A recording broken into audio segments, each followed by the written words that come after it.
오늘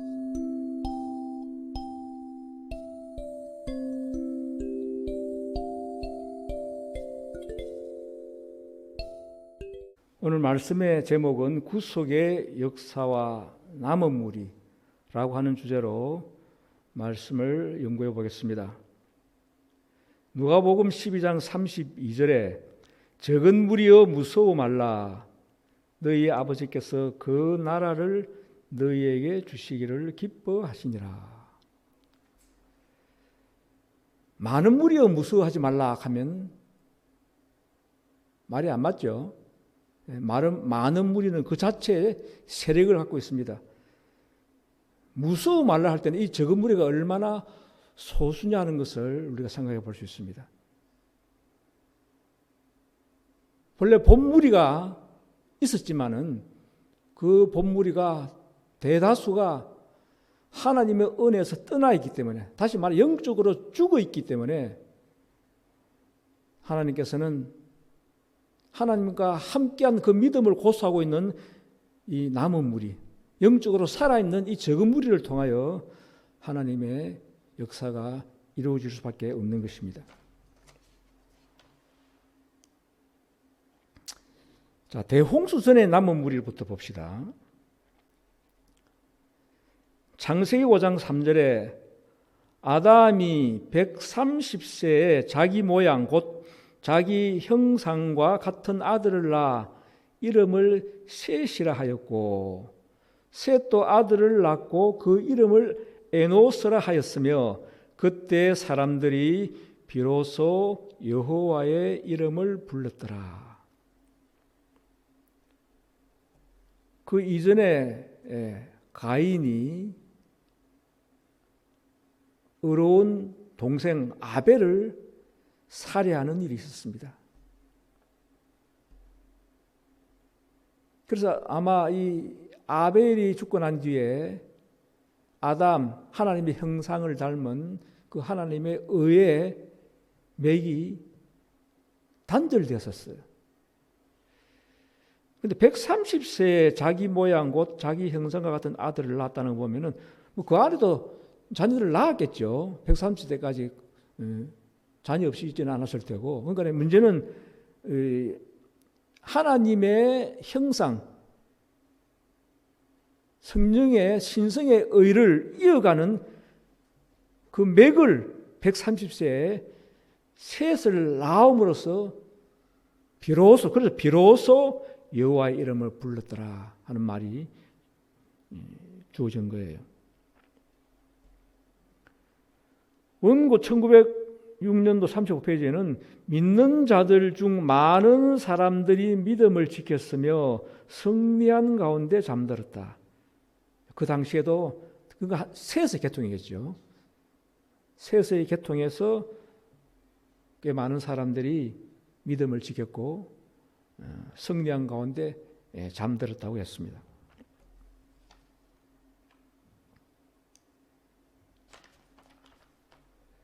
창세기 6장 1절로 3절 보면은 사람이 땅 위에 번성하기 시작할 때에 그들에게 딸들이 나니 하나님의 아들들이 사람의 딸들의 아름다움을 보고 자기들의 좋아하는 모든 자로 아내를 삼는지라. 여호와께서 나의 신이 영원히 사람과 함께하지 아니하리니 이는 그들이 육체가 됨이라. 그들의 날은 120년이 되리라 하시니라. 자, 꽤 이제 세월이 많이 흘렀습니다. 점점 많은 사람들이 세속화되어 나가는데 그 근본 원인이 바로 하나님의 자녀들이 사람의 딸들, 즉 가인의 후에 하나님을 떠난 그들과 자폰함으로 인해 가지고 하나님이 맥이 다시금 끊어져야 할 수밖에 없는 그런 위기에 처했다는 거예요. 그래서 하나님께서 선고했습니다. 그들의 날은 앞으로 120년간 은혜의 기간을 주겠다. 창세기 6장 5절 7절을 보면은 사람의 죄악이 세상의 관영함과 그 마음의 생각의 모든 계획이 항상 악할 뿐임을 보시고 나의 창조한 사람을 내가 지면에서 쓸어버리되 사람으로부터 육축과 기는 것과 공중의 새까지 그러하리라. 자, 이때는 이미 한 1400년 이상이 흐른 세월이었습니다. 얼마나 세상이 악해졌냐면은 사람의 그 마음의 생각의 모든 계획이 항상 악하다는 거예요. 죄악이 세상에 관영했다는 거예요. 한마디로 99%가 다 이제 버려져야 할, 다 타락된 세상이 되었다는 거예요. 그래서 지면에서 쓸어버리되 육축과 기는 것과 공중의 새까지 걸어하리라. 그 오염이 온 만물에 다 쓰레기장에 버려야 할 그런 타락한 상태가 됐다는 것을 말해주고 있습니다.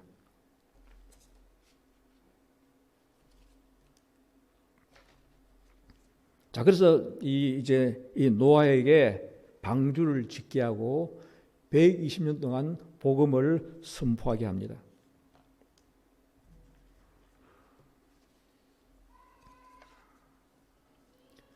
화이동고 1906년도 65페이지 보면은 120년 동안 노아는 홍수전 사람들에게 경고의 기별을 선포하였지만 회개한 사람들은 단 몇 사람뿐이었다.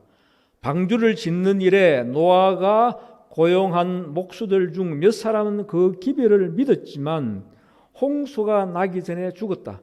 노아가 얻은 구도자들 중 몇 사람은 물러가 버렸다.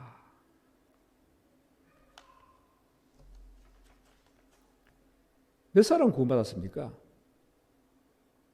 노아 식구 8명. 이건 참 이해가 안 될 정도로 너무 적어요. 뭐 80명, 800명 해도 너무 적은 수인데 120년간 선포했지만은 마지막 살아서 구원받을 자들은 노아 가족 8명뿐이었다. 여러분 이해되세요? 그때 인구가 뭐 800, 8천 이게 아니고 인구학자들의 연구에 하면 그때도 몇억 이상은 되었다 그러거든요. 몇억에서 몇십억까지 이렇게 보고 있습니다. 왜냐하니까 그 당시 수명이 1000년 가까이 살았으니까. 그것이 1000년 넘도록 계속 그 수명으로 이어왔으니까. 그런데 8명 구원받았다. 그런데 무서운 것은 마지막 때도 노아의 때와 같으리라 했단 말이에요. 그만큼 마지막 때도 수가 적다는 것을, 심히 적다는 것을 암시해 주고 있습니다.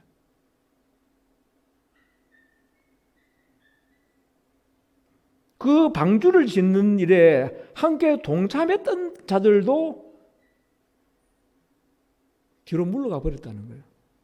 이런 원인들이 리브 1904년도 9월 15일자 말씀에 노아가 방주를 짓기 시작할 때 믿었던 사람들이 믿음을 잃어버린 것은 불신자들과 나눈 교제 때문이었다. 그 믿지 않는 사람들은 그들 속에 쾌락과 자랑에 대한 옛 정욕들을 일깨웠다.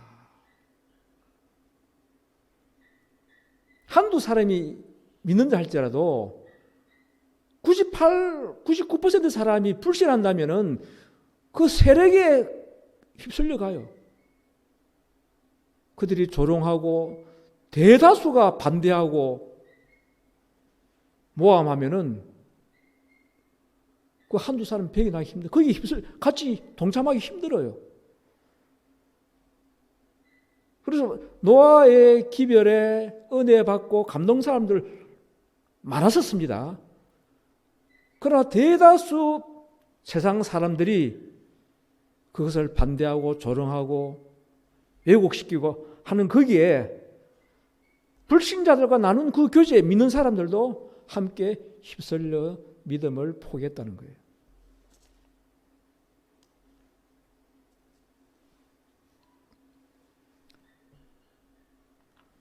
자, 그래서 세월이 흘러 홍수 이후에 이제 믿음의 조상 아브라함 시대를 보겠습니다. 아브라함을 믿음의 조상이라고 합니다. 그래서 오늘날 우리 믿는 자들은 아브라함과 같은 믿음을 가질 때 그것이 바로 바른 믿음이라는 거예요. 자, 이 아브라함 믿음에는 세 가지의 특징이 있습니다. 히브리 11장 8절에 보면은 믿음으로 아브라함은 부르심을 받았을 때 순종하여 갈 바를 알지 못하고 나갔으며, 하나님의 음성이 그를 불러냈을 때 거기가 좋은 곳인지 어떻게 보장되어 있는지 거기에 대한 어떤 축복 같은 것을 물어보지 아니하고 거기서 떠나라 했을 때 그 말씀에 그대로 순종했다는 거예요. 이것이 아브라함의 믿음의 첫째 우리에게 주는 교훈입니다. 두 번째 히브리 11장 11절에는 믿음으로 사라 자신도 나이 늙어 단산하였으나 잉태하는 힘을 얻었으니 이는 약속하신 이를 미쁘신 줄 알미니라.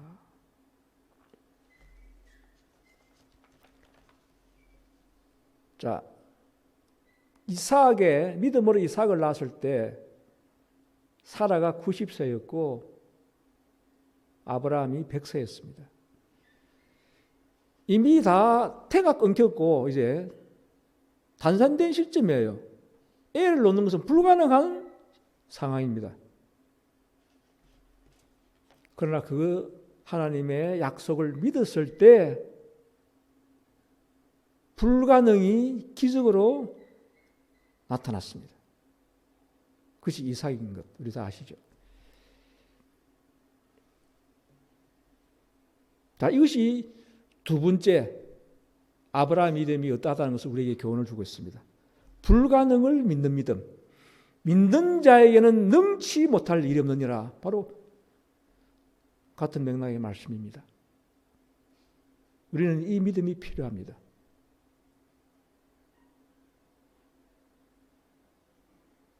세 번째 히브리 11장 17절에는 아브라함은 시험을 받을 때에 믿음으로 이삭을 드렸으니 저는 약속을 받은 자로 돼 그 독생자를 드렸느니라. 하나님이 이적으로 아이를 낳게 했는데 그 아이가 20살 가까이 되니까 그 아이를 제물로 바치라고 하는 명령이 나왔습니다. 참 이거는 정말 어려운 시험이에요. 그 독자 이삭을 죽이라 하다니 이게 십계명과도 안 맞잖아요. 살인하지 말라 그랬는데 아브라함에게 고민이 있었습니다. 그 고민은 이 음성이 과연 하나님의 음성인가? 그 이유 때문에 고민했었어요. 그러나 하나님의 음성임을 그가 확신했을 때 그는 그 고뇌 속에 이삭을 끌고 나갔습니다. 자, 이것도 믿음의 세 번째 교훈이에요. 우리 첫 번째 갈 바를 알지 못하고 나아갔다. 이건 우리 지금 순응했습니다. 그렇기 때문에 우리는 큰 모교에서 이 작은 교육 운동을 온 거예요. 우리 갈 바를 알지 못하고 이게 왔습니다. 그리고 두 번째 믿음도 우리는 불가능을 믿습니다. 하나님께 하신 약속의 말씀이라면 우리는 그 믿음을 가지고 있기 때문에 모든 난관을 물리치고 이 세상에서 어려운 삶 속에서도 우리는 이 믿음을 지키고 있습니다. 그런데 세 번째, 이삭을 바치라. 내 모든 것을 바치라. 차라리 물질로 바치라 하면은 좀 나을 거예요. 너 있는 걸 다 바치라 할 때는. 자식을 죽여서 제물로 바쳤다니. 그런데 이 아브라함의 생각에는 분명히 훨씬 이전에 너 이삭을 통하여 너 자녀가 하늘의 별처럼 바다의 모래처럼 많으리라고 약속을 받은 것이 있거든요. 그러니까 하나님께서 무슨 뜻이 있을 것이라고. 하나님의 그 하신 말씀이 거짓말이 아니기 때문에 하나님의 말씀에 그는 순응하기 위하여 이삭을 제물로 바치러 나갔습니다. 하나님께서 이 아브라함의 믿음을 시험한 거예요.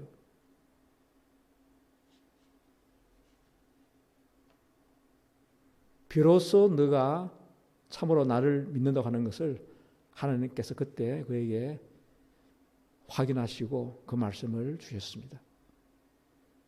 자, 이 아브라함의 믿음도 대단하지만은 이삭의 믿음은 또 어떻습니까?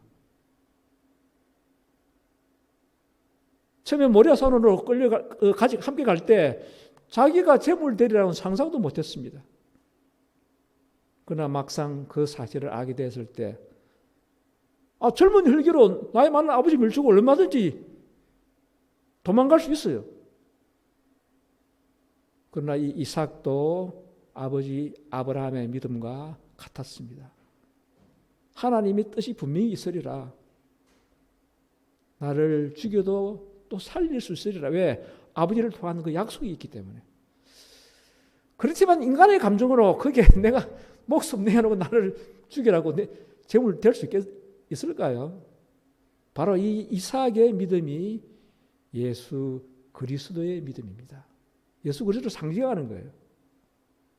바로 이 아브라함과 이삭의 그 상황을 통하여 하나님 아버지와 아들 그리스도의 관계에서 일어나는 하나님의 제물로서 이 땅에서 목숨을 내놓아야 할 그 아픔, 그걸 간접적으로 경험하게 하신 거예요.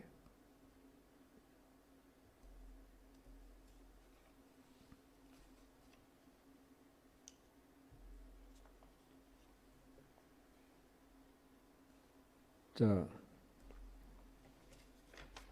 이제 유대 나라의 남은 무리를 봅시다.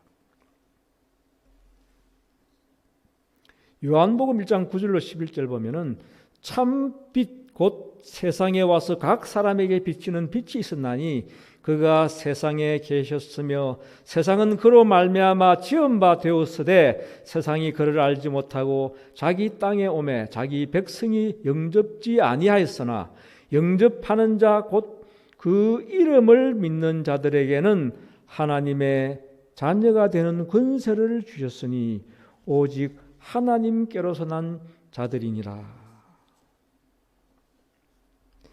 참 이 말씀은 오늘 모든 기독교계가 참으로 깊이 숙고해 보아야 할 말씀입니다.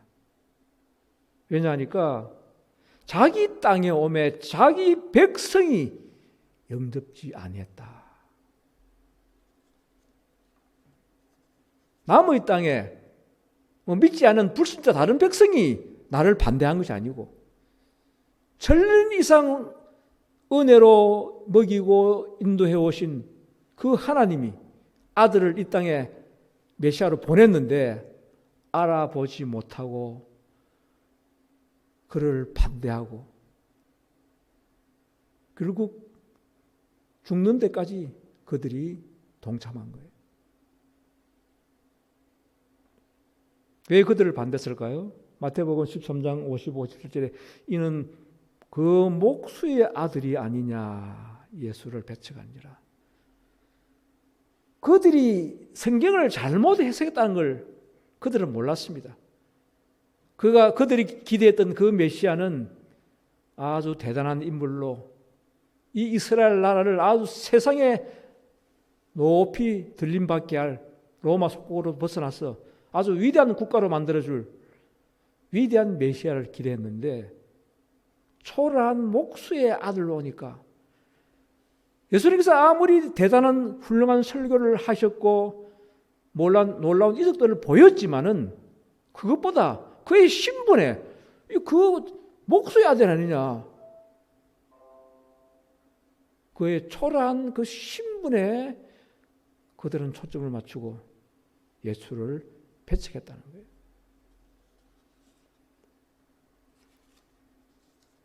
얼마나 성경을 잘못 해석했으면은 오늘날도 마찬가지입니다. 자기 비유에 맞게 많은 사람들이 해석하려고 그래요. 성경의 순수성 그대로 내 마음에 내 감정에 맞지 않던 이게 성경 말씀이라고 한다면은 그 말씀을 하나님의 음성으로 받아들여야 되는데 자기 비유에 맞고 좋은 것들만 골라서 잘못 해석했다는 거예요. 메시아의 오심에 대한 개념 자체가 잘못되었다는 거예요. 자, 그래서 예수님께서도 고린도서 1장 28절 보면은 하나님께서 세상에 천한 것들과 멸시받는 것들과 없는 것들을 택하사 있는 것들을 폐하려 하시나니. 이왕이면은 유대 나라의 지도자들, 제사장급, 믿음 좋은 바리새인들, 서기관들 이런 사람들을 택해서 제자로 삼았으면은 참 복음의 능력이 훨씬 크고 세상 나라가 환영하고 받아들였겠죠. 그러나 그가 택한 자들은 무식한 어부들, 세상에서 손가락질 당하는 죄 많은 세리들, 그런 자들을 택하사 제사를 삼았다는 거예요. 하나님 안에서는 변화시키는 그 능력도 가장 큰 이적입니다. 세상 교회 당국이 그를 반대하니까 세상에서 이름 없는 것들을 택하여 제자를 삼고 그들에게 능력을 주셔서 변화시키셔서 오히려 세상에 있는 것들 가진 자들, 명망 있는 자들을 폐하게 하고 부끄럽게 하겠다고 하신 거예요. 그래서 마태복음 7장 14절에는 생명으로 인도하는 문은 좁고 길이 협착하여 찾는 이가 적음이니라. 참 이 말씀도 오늘날 기독교회가 이 말씀을 어떻게 해석하는지 모르겠어요. 복음 초기에라면은 이 말씀이 적응이 됩니다. 그러나 이제는 온 세상에 복음이 다 들어가서 온 세상이 지금 절반 이상이 다 하나님을 알고 그리스도를 알고 믿는 자들이에요. 그런데 이게 분명히 생명으로 인도하는 문은 좁고 길이 협착하여 찾는 이가 적음이라. 생명길이 초기의 생명길이 다 훼손이 되어 사탄의 길이 되어버리고 점점 그 길이 좁아졌어. 세상에서는 아주 협착하고 작은 문이 되어버렸다는 거예요. 자, 유대인들은 그들의 조상이 아브라함인 것을 자랑했습니다. 아브라함은 아주 위대한 자로 그들은 아브라함을 공경했습니다. 그 조상으로서. 그래서 그는 아브라함의 자손임을 자랑했는데 오히려 예수를 죽이려 그러고 아브라함의 자손임을 자랑했을 때 너희가 아브라함의 자손이면 아브라함의 행사를 할 것이오늘. 유대인들 대다수가 아브라함이 가졌던 그 믿음의 그 특징들이 없었습니다. 오늘날도 마찬가지입니다. 우리가 믿는 자라고 한다면 아브라함과 같은 그런 믿음을 행사해야 돼요. 아까 세 가지 특징을 말씀드렸죠. 그 믿음을 가진 자가 진정으로 오늘날 영적인 아브라함의 후손이라 할 수 있을 것입니다. 로마서 9장 27, 28절에는 또 이사야가 이스라엘에 관하여 외치되 이스라엘 뭇 자손의 수가 비록 바다의 모래 같을지라도 남은 자만 구원을 얻으리니 주께서 땅 위에서 그 말씀을 이루사 필하시고 끝내시리라 하셨느니라. 이스라엘의 뭇 자손의 수가 바다 모래 같을지라도 이미 아브라함 초기에 이 약속을 축복으로 주셨습니다. 그때는 정말 복된 축복이죠. 그런데 이제는 그 무차선의 수가 바다 모래같이 이제 되었어요. 그렇다 할지라도 그 안에서 남은 자만, 적은 무리만 구원을 받는다는 거예요.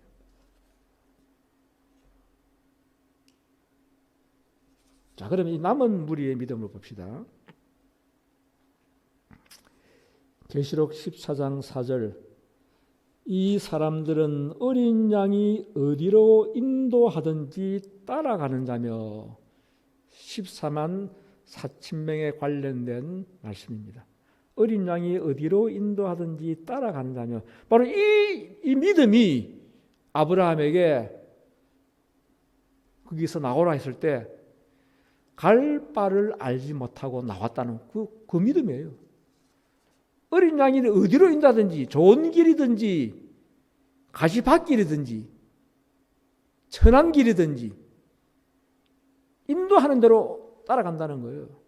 우리 이 개혁운동이 뭐 좋게 보여서 뭐 모든 것이 다 갖춰져 있고, 아, 여기 가면 좋겠다, 외형적인 그런 모습 우리 보고 온 게 아니잖아요. 그런 거 아무도 없어요. 초기에 교회도 변변치 않았습니다. 가정예배 보고 이랬었어요. 그렇지만 이 진리가 성령의 음성이었고 18장 천사의 음성인 것을 확신했을 때 우리는 바로 이 성령의 인도 따라 이 개혁운동에 동참한 것이에요. 바로 아브라함의 그 믿음과 같은 믿음이었습니다.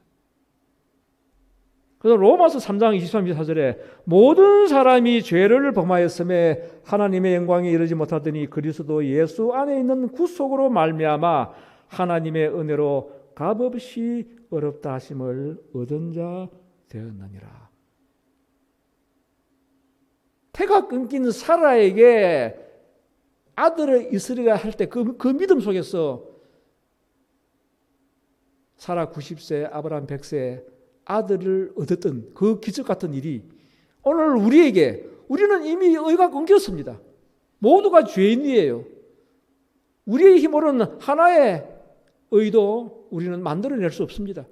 그 상황 속에서 우리가 하나님께서 거저 주신 그 은혜를 우리가 믿을 때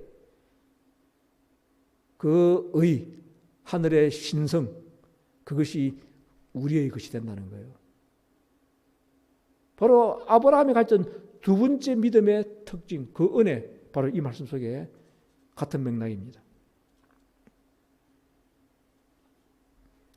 로마서 12장 2절에는 내가 하나님의 모든 자비하심으로 너희를 권하노니 너희 몸을 하나님의 기뻐하시는 산 제사로 드리라. 이는 너희의 드릴 영적 예배니라. 우리 몸을 산 제사로 제물로 바치라는 거예요. 바로 이 아브라함에게 주어지던 이삭을 바치라고 하는 그 세 번째 하나님의 명령에 순응한 아브라함의 믿음과 같은 믿음이 이 신약에 나옵니다. 갈라디아 2장 20절에는 내가 그리스도와 함께 십자가에 못 박혔나니 그런 적 이제는 내가 산 것이 아니요 오직 내 안에 그리스도께서 사신 것이라. 아브라함은 이삭을 바칠 때 그 고통이 얼마나 심했겠어요. 우리가 십자가에 못 박힌다, 내가 그리스도와 함께 죽는다는 거예요. 이 믿음이에요. 실제적인 우리 육신 속에 고통이 오는 것 없어요. 그런데도 이 십자가에 못 박히는 이 경험 우리가 들어가지 못한다면 그것은 아브라함 믿음과 동떨어진 거죠. 한마디로 나의 감정, 나의 성격, 나의 잘못된 모든 것들 다 못 박으라는 거잖아요. 그리스도와 같은 새 생명, 하나님의 의를 입혀주시기 위하여 너는 너 자신을 십자가에 못 박으라 하는 하나님의 요구, 이 우리의 가장 큰 축복이에요. 이것이 거듭남이고 이 거듭남을 통해서 우리가 진정 나는 하나님의 자녀가 되는 거예요. 자, 그런 믿음을 가진 자들에게 갈라디아 4장 28, 29절에는 형제들아 너희는 이삭과 같이 약속의 자녀라. 그러나 그때 육체를 따라 난 자가 성령을 따라 난 자를 핍박한 것 같이 이제도 그러하도다.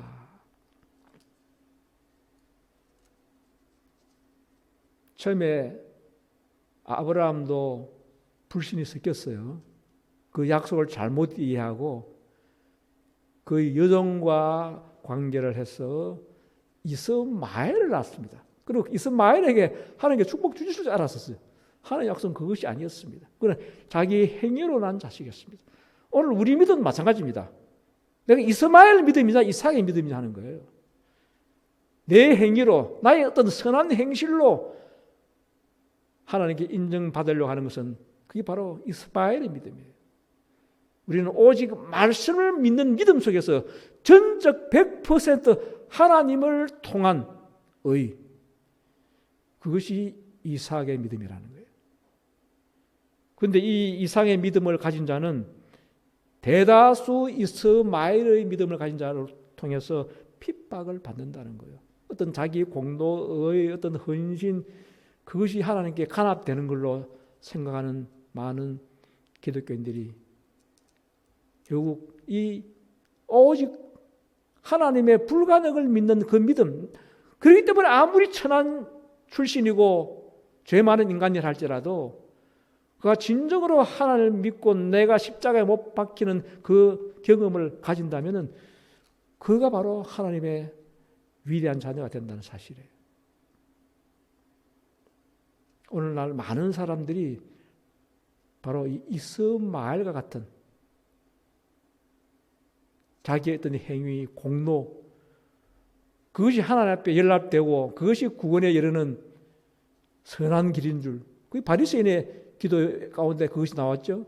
세례와 바리새인 기도 가운데 나는 일회 중에 두 끼 금식하고 11조 첫째히 내고 저 세례와 같지 아니하고 나는 모든 하나님 모든 명령에 잘 순종한 사람인 거죠. 그걸 공로로 내세웠었어요. 남들로 객관적으로 볼 때는 그 사람이 훌륭한 사람처럼 보여요. 그러나 그는 바로 이스마엘의 믿음이었습니다. 참 이거 정말 모든 오늘날 교회들이 깊이 숙고해 보아야 될 문제고 자신의 믿음을 이게 살펴보아야 될 문제입니다. 고린도서 6장 17, 18절에 주께서 말씀하시기를 너희는 저희 중에서 나와서 따로 있고 부정한 것을 만지지 말라. 내가 너희를 영접하여 너희에게 아버지가 되고 너희는 내게 자녀가 되리라. 저희 중에서 나와서 따로 있고 부정한 것을 만지지 말라. 오늘 이 영적인 교훈들은 세상의 이 상황과 병행을 해요. 오늘 코로나 사태로 인해 가지고 지금 마스크 쓰고 격리하고 분리하고 지금 우리 지금 예배도 지금 비대면 우리 이 온라인 예배를 보고 있지 않습니까?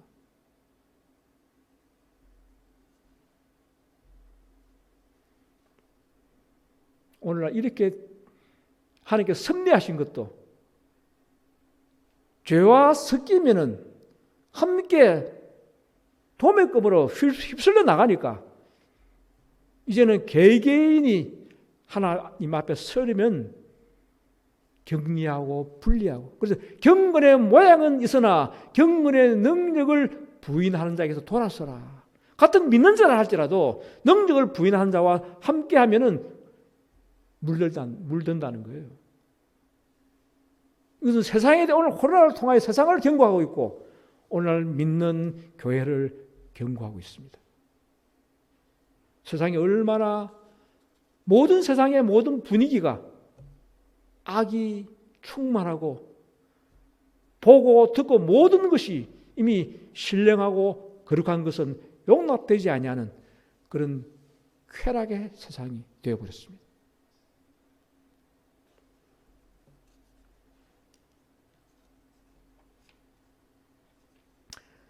리브 1900년도 1월 1일자 말씀에 우리는 부정한 것을 만지지 말라는 금고를 받고 있다. 이는 그것을 만지면 우리 자신이 부정하게 될 것이기 때문이다. 우리는 타락한 사람들과 연합하고도 순결을 유지하기는 불가능하다. 의와 불법이 어찌 함께하며 빛과 어둠이 어찌 사귀며 그리스도와 벨리알이 어찌 조화되겠느냐. 하나님과 그리스도와 청군들은 만약 사람이 타락한 자들과 연합하면 타락하게 된다는 것을 알려주고자 하신다.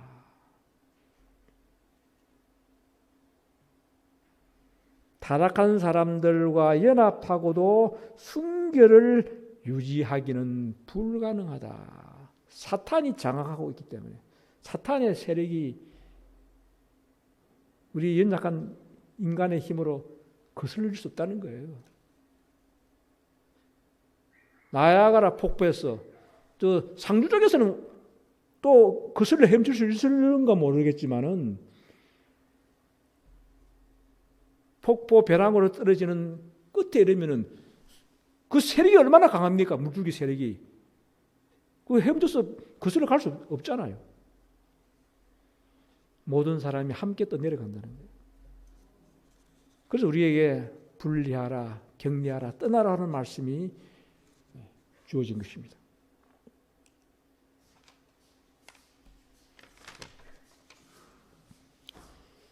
자, 7교회를 통한 구속의 역사 진행. 이제 이 7교회를 통하여 신약 시대에 이제 마지막 교회 완성까지 거기에 역사가 담겨져 있습니다. 자, 에베소 교회는 이른비 성령이 부어 주심으로 인하여 시작됐습니다. 사도 시대 예수님과 함께했던 그 제자들의 무리가 마가 다락방에 120명의 성령의 침례를 통하여 에베소 교회가 시작이 됩니다. 31년부터 예수님이 성천하신 31년부터 100년 마지막 사도 요한의 죽음 때까지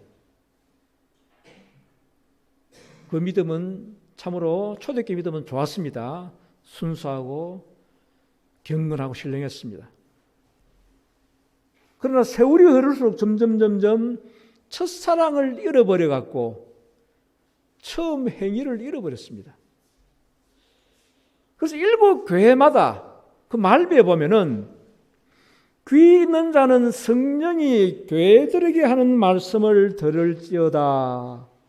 이기는 자에게는 이러한 축복을 주라. 이 말씀이 계속해서 일부 교회 말미에 다 이 말씀이 반복이 됩니다. 그러니까 에베소 교회에서 어떻게 서문학교로 바뀌었는가? 그냥 시대를 구분한 게 아니에요. 귀 있는 자는 귀 다 있잖아요. 귀는 있는데도 성령의 음성을 들을 수 있는 자와 듣지 못하는 자가 있다는 거예요. 대다수가 성령의 음성을 듣지 못하니까 참으로 영적 귀를 가진 자는 성령의 음성을 들을지어다. 이 성령의 음성을 들은 자는 소수였고 듣지 못한 자가 다수이기에 그 소수에 의하여 서문화 교회가 다시금 조직이 되는 거예요.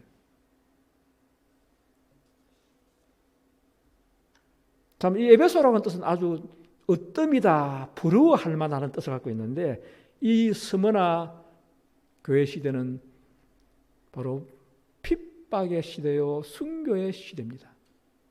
스무나라고 하는 뜻은 몰약, 향기 나는 목재로부터 나오는 몰락이라는 뜻을 갖고 있는데 치면 칠수록 향기 나는 약이 몰락입니다. 이 스무나가 바로 그 몰락이라는 뜻을 갖고 있어요. 많은 사람들이 순교하고 고난으로 그 시대를 살았습니다.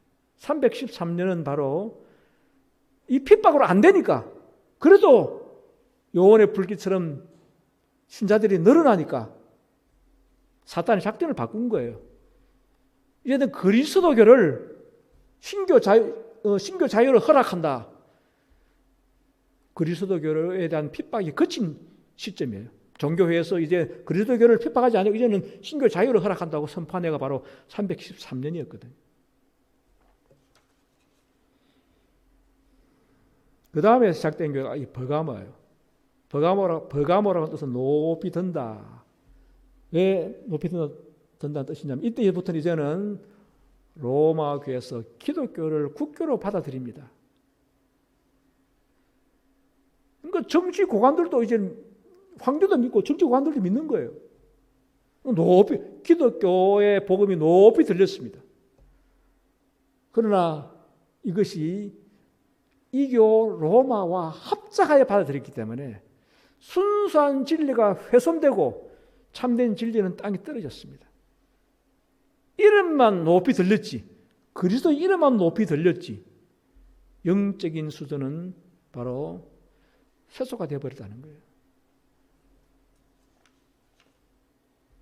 그 결국은 이제 두아디라 교회 538년에 로마 교황은 동서 모든 교회의 머리가 된다고 하는 선포가 종교회에서 있었습니다. 교회의 머리인 예수를 몰아내버리고 교황이 교회의 머리다. 그 선포한 데가 538년이에요. 이제 이 두아디라 시대부터 종교 암흑 시대에 들어갑니다.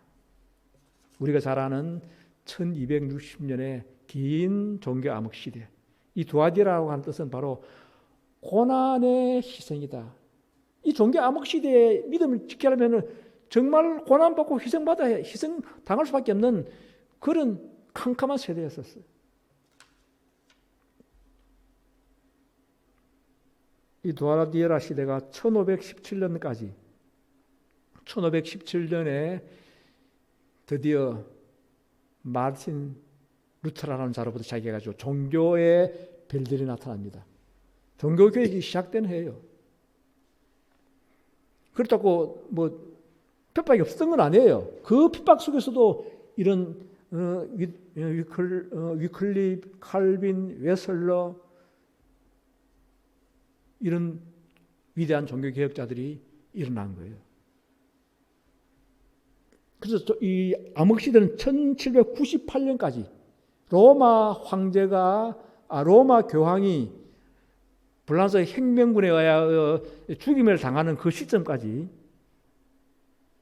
그것이 이 사대교회 종교개혁 시대가 시작되는 1517년부터 1798년까지 실제적인 핍박은 1755년쯤 돼서 천주교 가톨릭 세력은 꺾입니다마는 교황이 살해당하는 1798년에 완전히 끊겨버렸습니다. 이 사대교회가 바로 한마디로 종교개혁시대예요. 사대라고 하는 것은 바로 보석 이름입니다. 찬란하게 빛나는 즐거움의 노래라고 하는 뜻을 갖고 있는 보석 이름이에요. 자, 그래서 이 종교개혁을 일어나여 개신교계가 탄생하면서 짓밟혔던 진리들이 되살아납니다. 그런데 이 진리들이 하나로 모아지지 않고 수많은 교파로 나눠집니다. 통일이 안 되는 거예요. 자기 교회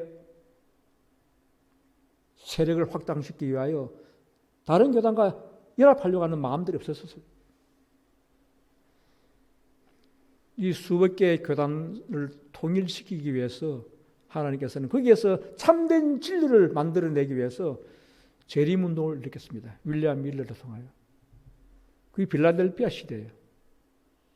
빌라델피아 시대는 형제의 사랑이라는 뜻을 갖고 있는데 이 빌라델피아 시대는 책망이 없는 시대예요. 칭찬밖에 없는 시대예요.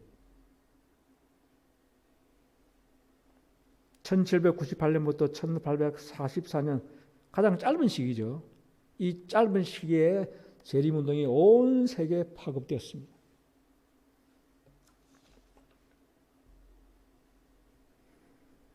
자, 그럼 빌라델피아 이게 형제의 사랑으로 넘쳐난 이 세력이 거기서 약 5만 명이 나왔거든요. 이 개신교단 안에서 재림운동을 일으켰는데 그들의 운동은 놀랍도록 온 세상에 파급되고 하나님의 성령이 충만했습니다. 그러나 그 예언이 실패로 돌아가 버렸어요. 하나님께서 그렇게 섭리하셨습니다. 단 한 가지, 1844년 10월 20일 예수님이 재림하시는 것이 아니고 지성소에 들어가는데 그것을 재림하는 날로 잘못 해석한 것 하나. 그것도 하나님께서 그걸 그렇게 하나님께 섭리하셨어요. 예수 재림한다는 그 기별 때문에 이 복음이, 재림운동의 복음이 정말 놀라운 힘을 가지고 파급이 된 거예요. 그러나 정작 그날의 재림의 계시가 실패로 끝나자 많은 사람들이, 대다수 사람들이 돌아섰어요. 그러나 끝까지 붙들고 있는, 우리가 지금까지 이 놀라운 이 역사가 성령의 능력이었고 하나님과 함께한 우리 경험을 갖고 있지 않느냐. 우리가 잘못했을까? 다시금 성경을 살피기 시작했는데 틀린 것이 없어요. 2300조에 해서 하나 틀린 것이 없었어요. 그때 하나님께서 불과 18세 난 한 소녀에게 계시를 보냈습니다. 예수님이 재림하는 것이 아니고 지성소에 들어가는 그 기별을 보여주셨고 하나님의 계명을 펼쳤어. 안식일 빛을 보여주셨고 바로 이 빌라델피아 마지막에 지성소의 기별, 하늘의 법궤가 열리고 십계명이 열리면서 그동안 우리가 무엇을 잘못했는지 그동안 인류를 지켜왔던 거예요. 이 에베소 서머나 전하면서 안식일, 토요일 안식일에서 일요일로 로마 이교가 들어오면서 바꿔진 것이 1000년 이상 흘러온 거예요. 그래서 이 라오디아 교회 시대, 이 안식일 예수 재림교회에 탄생한 시대가 바로 1844년 지성소의 문이 열리면서 마지막 이 교회가 시작이 됐습니다.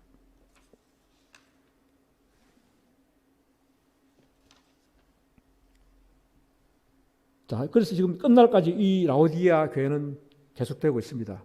자, 그러면 이 개혁 운동은 무엇인가? 이 라오디게아 교회의 남은 무리로서 우리는 운동을 하고 있습니다.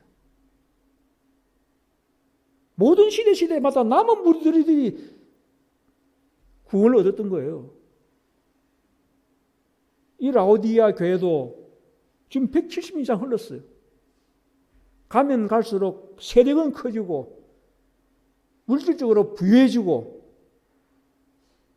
그러니까 영성은 또 타락하기 시작하고 하나님의 순수한 경건성과 신령하면서 벗어나면서 교회는 세속화되어 가고 있는 것입니다. 자, 에베소 2장 21, 22절 보면은 그의 안에서 건물마다 서로 연결하여 주 안에서 성전이 되어가고 너희도 성령 안에서 하나님의 거할 처소가 되기 위하여 예수 안에서 함께 지어져 가느니라. 너희 몸은 너희가 하나님께로부터 받은 바 너희 가운데 계신 성령의 전인 줄 알지 못하느냐. 아주 이 엄숙한 말씀입니다. 너희는 너희 가운데 계신 성령의 전인 줄 알지 못하느냐. 성령의 전은 거룩한 곳이에요. 너희 몸이 거룩하게 되라는 거예요. 우리 한 사람 한 사람이 성령이 전해되고 우리 한 사람 한 사람이 서로 연결하여 마지막 영적 교회를 이루라는 거예요. 그것이 7교회에게 주어졌고 그 하나님의 그 역사가 이제 이 라오디아 교회에서 완전한 건물로 모든 성경 말씀에 하나도 차고 없는 완전한 건물로 지어지는 교회가 이 라오디아 교회인데 라오디아 교회가 모든 빛을 받았지만 거기에 순종하는 믿음이 없었기 때문에 역시 또 이 라오디게아 교회도 남은 무리가 생길 수밖에 없다는 것입니다. 자, 그래서 6번째 라오디게아 교회의 남은 무리. 자, 7번째 교회죠. 계시록 3장 16, 17절 보면은 내가 너 행위를 아노니 내가 이같이 미지근하여 더웁지도 아니하고 차지도 아니하니 내 입에서 너를 토하여 내 치리라. 너가 말하기를 나는 부자라 부유하여 부족한 것이 없다 하나 너 곤고한 것과 가난한 것과 눈먼 것과 벌거벗은 것을 알지 못하리라. 7교회 가운데서 단 하나에도 칭찬이 없는 교회가 바로 라오디아 교회입니다. 책망밖에 없는 교회가 라오디아 교회예요. 오늘날 제7일 안식일 예수 재림교회라는 거예요. 장감교회는 빌라델피아 시대로 끝났습니다.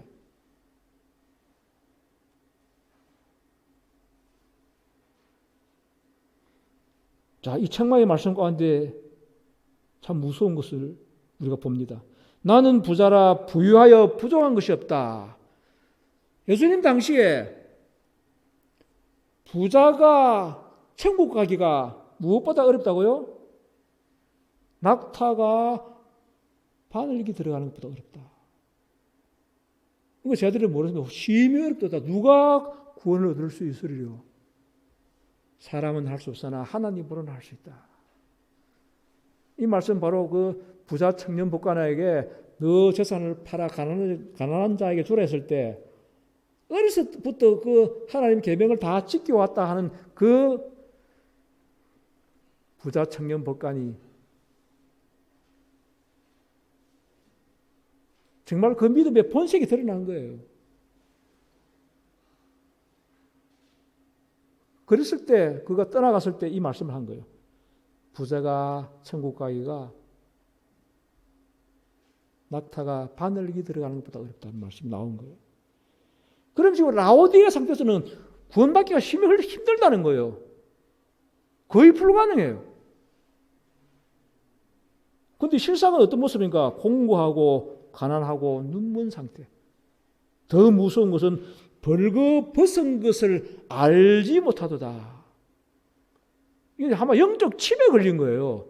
벌거벗은 것도 알지 못한다고 해서 영적 침에 걸린 거예요. 얼마나 무서운 상태입니까? 우리 이 말씀들을 아마 우리가 이 실상적인 것으로 우리가 생각해 봐야 돼요. 아담 하와가 살아갈 따먹고 벌거벗었죠? 벌거벗은 걸 알았습니까? 몰랐습니까? 벌거벗은 걸 알았어요. 그러니까 희망이 있는 거예요. 그에게 창세기 3장 15절에 하나님의 은혜의 말씀이 주어지지 않았습니까? 메시아 오리라는 것을 약속하셨어요. 그런데 오늘 라오디게아 교회는 벌거벗었는데도 벌거벗음을 모르니까 이게 모른다는 게 무서운 거예요. 우리 암에 걸려도 초기에 암에 걸린 걸 알면은 수술하고 낫게 하는 길이 있습니다. 모르는 상태에서 말기 임하면은 결국 인생 끝나는 거예요. 벌거벗은 걸 알지 못하는 사실, 이게 가장 무서운 거예요.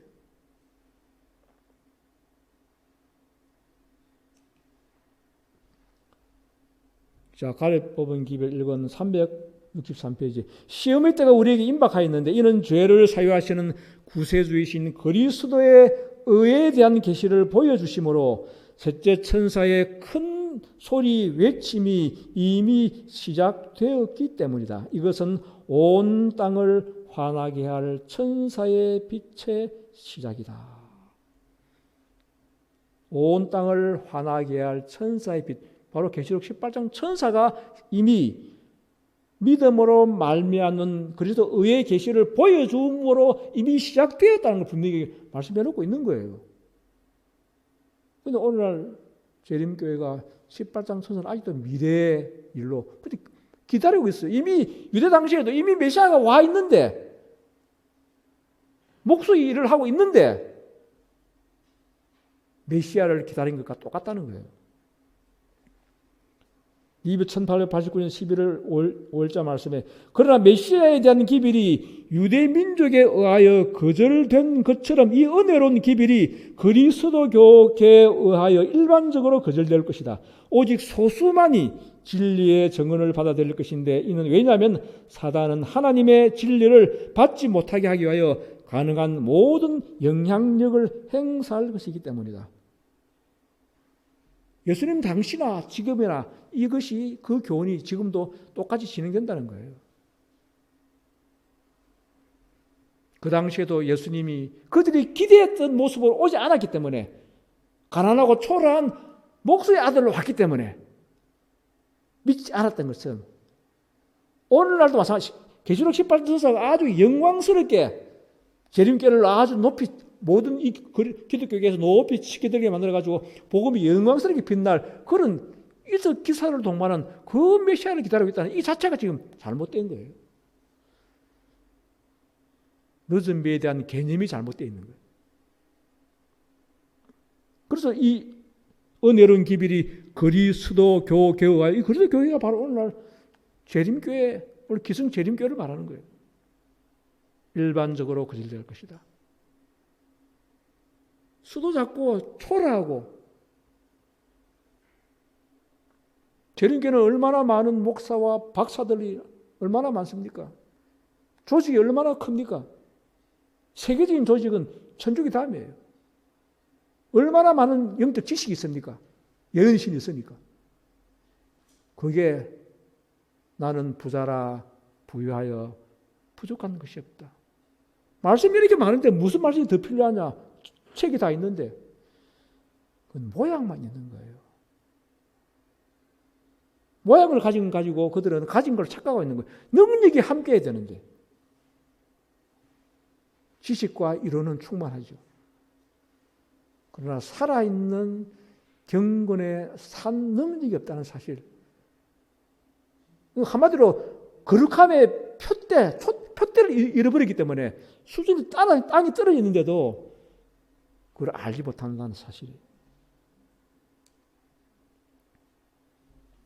요한복음 10장 16절에 또 이 우리에 들지 아니한 다른 양들이 내게 있어 내가 인도하여야 할 터이니 저희도 내 음성을 듣고 한 무리가 되어 한 목자에게 있으리라.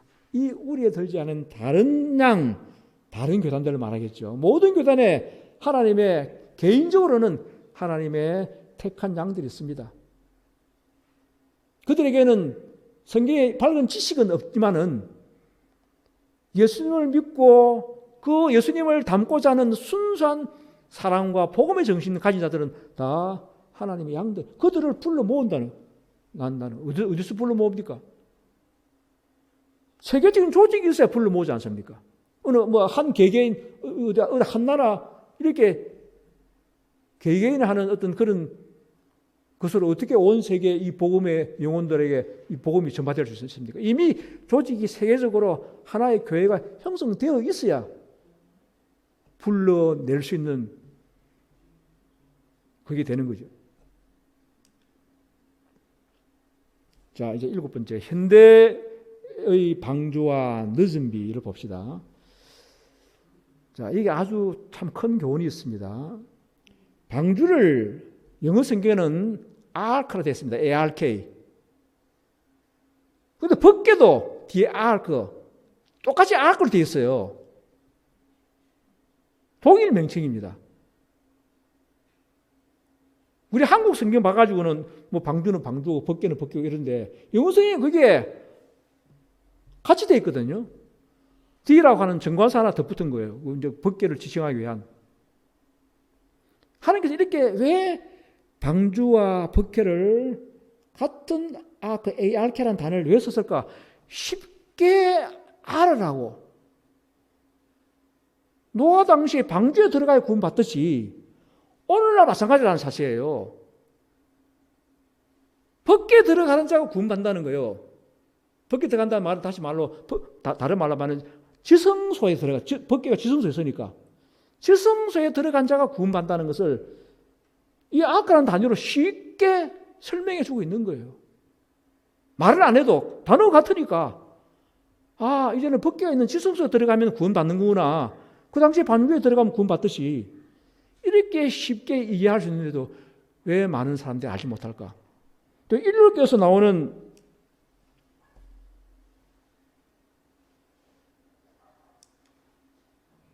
그 사전 보면 성경 사전 보면은 그 일일교에서 나온 성경 사전이에요. 방주 ARK 그 방주에 대한 설명이 방주 외에 언약궤를 일컬기도 한다. 언약궤가 법궤죠. 방주는 하나님이 대환란 중에서도 당신의 백성을 보호해 주신다는 약속의 증표이며 예수 그리스도를 예표한다. 오늘날 법궤 교훈을 가르치고 지성소에 들어가도록 가르치는 교회가 어디 있습니까? 교회운동밖에 없어요. 성소의 믿음은 다 가르치고 있습니다. 떡상이 있고 떡상에 대한 말씀이 있다는 거죠. 촛대 찬송을 부르고 빛을 발하고 분향단 기도하고 이 모든 예배의 교훈들은 사탄의 교회도 그걸 하고 있습니다. 그러나 거기서 멈춰버렸어요. 예수님은 지성소로 옮기셨는데 성소에서 지성소로 이사를 갔는데 따라 들어가려 하지 아니하고 찬송하고 기도하고 말씀 읽고 하면은 예수님이 함께 하는 것처럼 착각한다는 거예요. 사탄이 성소를 딱 장악하고 있습니다. 지성소에 들어가서 예수를 만나고 그게 세키나의 영광이었어요. 흠과 점 있는 자는 들어가지 못합니다. 들어가면 죽습니다. 그렇기 때문에 거기에 들어갈 수 있는 은혜를 주신 거예요. 계시록 7장 8절 보면은 거룩하고 진실하사 다윗의 열쇠를 가지시니 곧 열면 닫을 사람이 없고 닫으면 열 사람이 없는 그 이가 가라사대 볼지어다 내가 너 앞에 열린 문을 두었으되 능히 닫을 사람이 없으리라. 이 열린 문 바로 지성소의 문을 열어놨다는 거예요. 방주의 문이 열려서 누구라도 들어가면은 홍수로부터 구원을 얻는 것처럼 지성소에 들어간 자들은 마지막 심판에서 구원을 얻는 그 문이 하나님께 열어놓으셨기 때문에 닫을 사람이 없다는 거예요. 히브리 10장 19, 20절에 보면은 그러므로 형제들아 우리에게는 예수의 피로 인하여 지성소에 들어갈 담력이 있나니 예수의 공로 그 피에 의존하여 믿음으로 들어간다는 거예요. 나를 하나하나 점검해서 들어보는 것이 아니고 우리가 순수한 믿음 속에 회개를 통하여 하나님의 은혜를 받을 때 예수님의 공로에 의존하여 누구든지 지성소에 들어갈 수 있는 그 문을 활짝 열어놓았다는 거예요. 이 초기 문지백에 대한 상세한 주석이 있습니다. 현대 진리의 원수들은 예수께서 닫으신 성소의 문을 열려고 하며 그가 1844년에 열어놓으신 지성소의 문을 닫으려고 애를 쓴다. 그러나 지성소 안에는 10가지 계명이 새겨진 돌비가 들어있는 법궤가 있다. 사단은 이 인치는 시기 동안 하나님의 백성들의 마음을 현대 진리에서 돌이켜 그들이 흔들리도록 하기 위하여 온갖 계략을 다 쓰고 있다.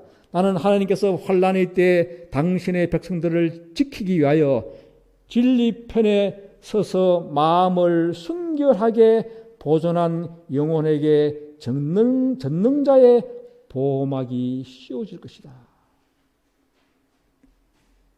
사탄은 지성소의 문이 열리면 자기 운명이 곧 끝날 것 아니까 거기에 못 들어가도록 악착같이 문을 막는다는 거예요.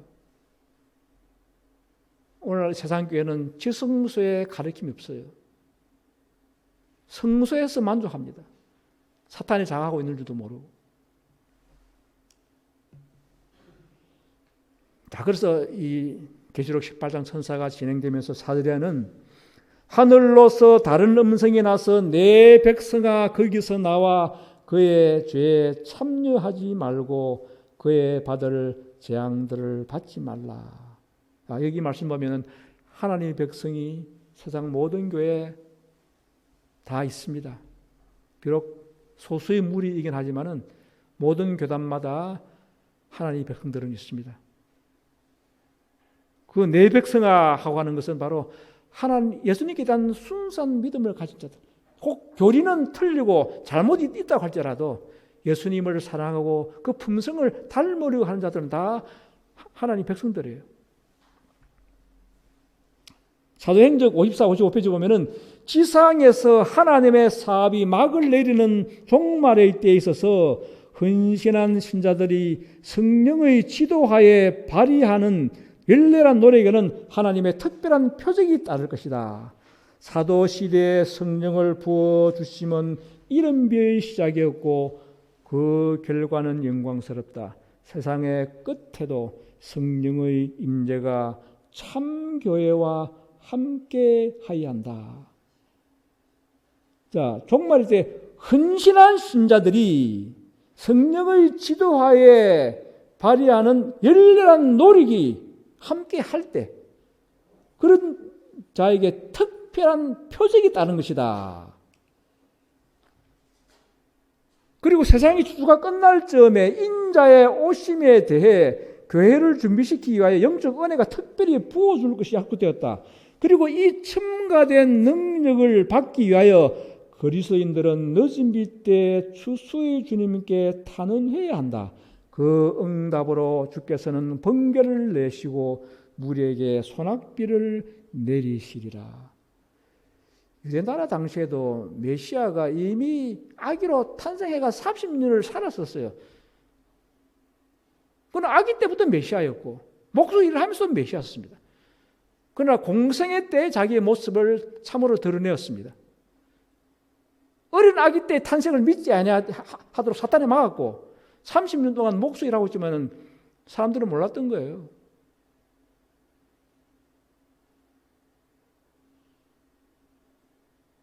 예수님이 제 아들을 택하여 그들을 훈련시킬 때 이미 그 예수님을 통하여 이른비에 비는 제 아들이 내리고 있었습니다. 마가 다락방에 내린 것은 그 이른비의 절정, 첨가된 능력이에요.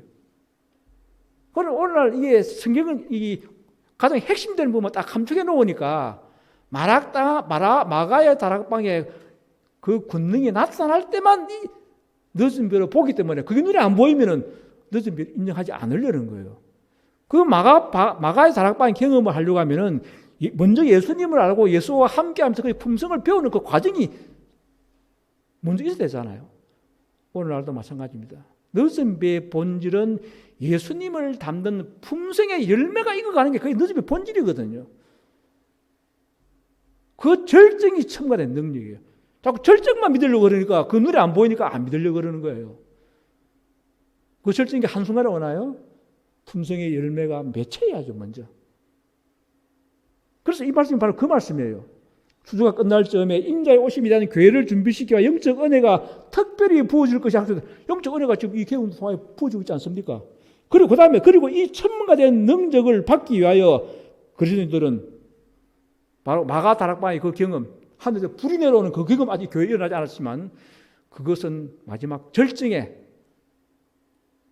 집등불에 불이 붙여나가듯이 번져나가는 것은 바로 이 우리 모두가 품성의 열매를 맺고 하나가 되었을 때 그때 권능이 함께할 때는 그때는 몇 달 안에 복음이 온 세상에 다 전파되어 버립니다. 조직은 이미 다 되어 있기 때문에 세천사의 기별의 조직은. 그래서 그 응답으로 번개를 내시고 무리에게 소낙비를 내리시리라. 비가 처음부터 확 소낙비 쏟아지는 거 아니잖아요. 조금씩 왔다가 뒤에는 마지막에 소낙비가 되는 것처럼 마지막 절정을 말하는데 그 절정만 믿으려고 하니까 그 과정을 모르고 있는 거예요.